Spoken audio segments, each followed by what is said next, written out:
Sa pagsapit ng ika-110 anibersaryo ng Iglesia ni Cristo sa huling araw, kami po ay nagpapasalamat sa ating Panginoon Diyos at sa ating Panginoong Kristo sa kanilang patuloy at di mabilang na biyaya at pagmamahal na ipinagkakaloob sa Iglesia. Sa pangunguna ng ating pinakamamahal na tagapamahal ng pangkalahatan, ang kapatid na Eduardo V. Manalo, nakaisa po nila kami sa pagmamahal at pangangalaga sa Iglesia.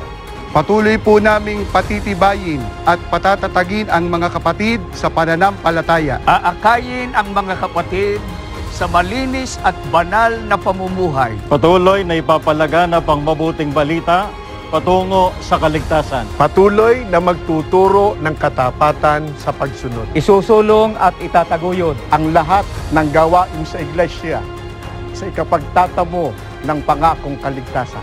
Ipapaalala sa bawat sambahayan na laging magbibigay kasiyahan sa Panginoon Diyos. Sa aming pinakamamahal na tagapamahalang pangkalahatan, kapatid na Eduardo V. Manalo, at sa tagapag-ugnay ng mga kapisan ng pansambahayan, kapatid na Angelo Eranio Manalo, at sa lahat ng mga kapatid sa buong mundo, Happy 110th Anniversary po!